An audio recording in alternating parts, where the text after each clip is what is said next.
Coming to the adverse effects of isoniazid, the major adverse effects are peripheral neuropathy, which may result in paresthesia, numbness, mental disturbance and convulsion, hepatitis, CNS toxicity, which may result in psychosis and seizures, GI disturbances, anorexia, fever, allergies and hemolysis. ഇതൊക്കെ ടെക്സ്റ്റിൽ കൊടുത്തിട്ടുണ്ട്.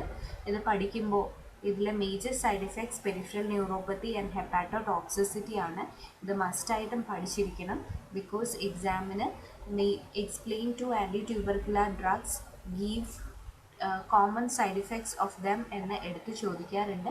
So ഈ ഒരു ഡ്രഗിൻ്റെ adverse effects എടുത്ത് ഊന്നി പഠിക്കേണ്ട ഒരു കാര്യമാണ്. ടെക്സ്റ്റിൽ പ്ലീസ് മാർക്ക് ചെയ്തിടുക. ആൻഡ് പെരിഫറൽ ന്യൂറോപ്പതി നമ്മൾ ഒഴിവാക്കാനായിട്ട് ഇതിൻ്റെ ഒപ്പം പ്രൊഫിലാക്റ്റിക്കലി പിരിഡോക്സിൻ കൊടുക്കാറുണ്ട്. 10 mg per day ആണ് കൊടുക്കുന്നത്. Coming to the uses of isoniazid, it can be used as an alternative to penicillin, especially in streptococcal pharyngitis, mastoiditis, community acquired infections which can be caused by pneumococci and H. influenzae, diphtheria, tetanus, syphilis and leptospirosis.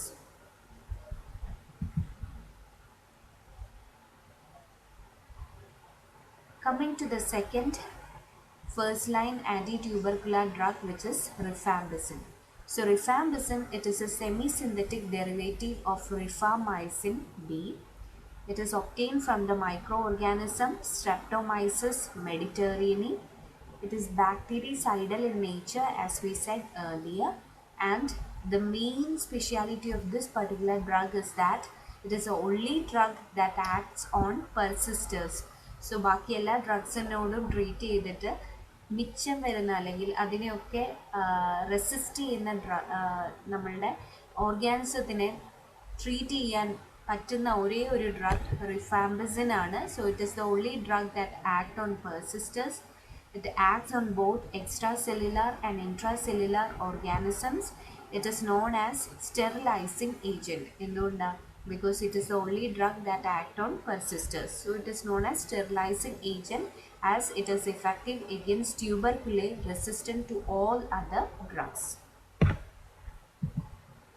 Mechanism of action: it binds to the DNA dependent RNA polymerase and inhibits the RNA synthesis in the bacteria, thereby killing the bacteria. എന്താ ചെയ്യുക?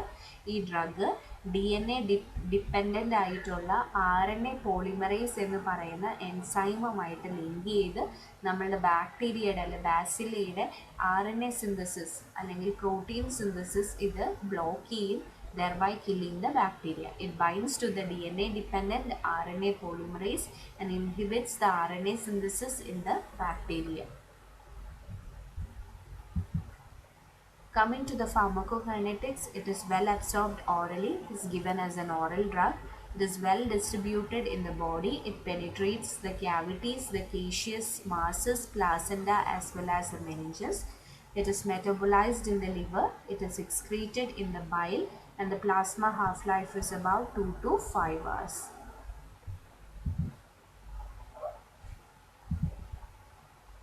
Coming to the adverse effects of rifampicin, the major adverse effects are hepatotoxicity.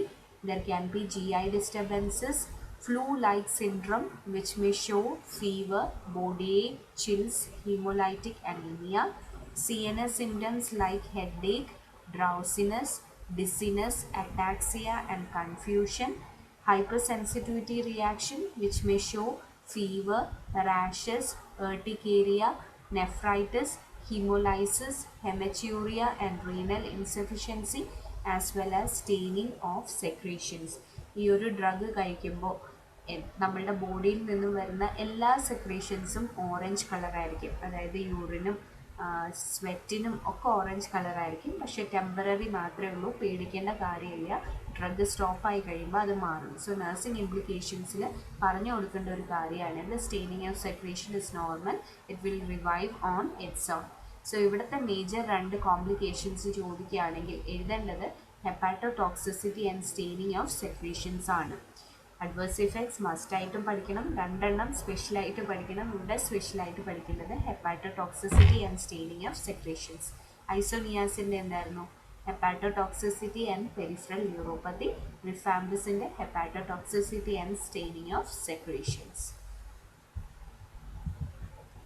Uses: it can be used in tuberculosis, atypical mycobacterial infections, leprosy, prophylaxis of Haemophilus influenza and meningococcal meningitis, resistant staphylococcal infections, brucellosis, as well as in order to eradicate the carrier state. ഈ ഡ്രഗ്സിൻ്റെ dosage ഒന്നും പഠിക്കേണ്ട, just അറിഞ്ഞിരുന്നാൽ മാത്രം മതി.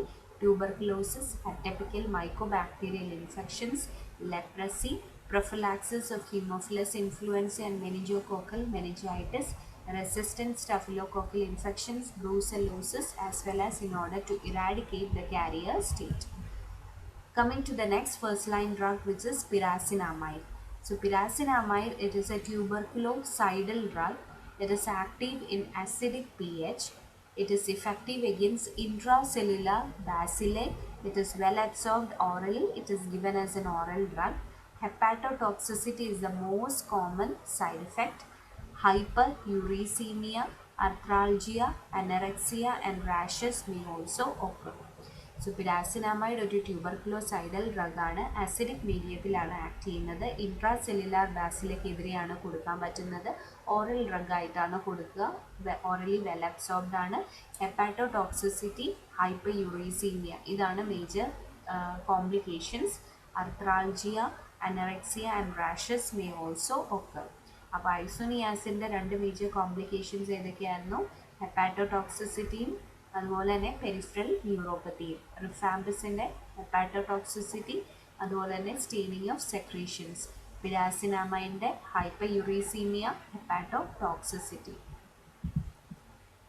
Coming to the next drug, which is streptomycin.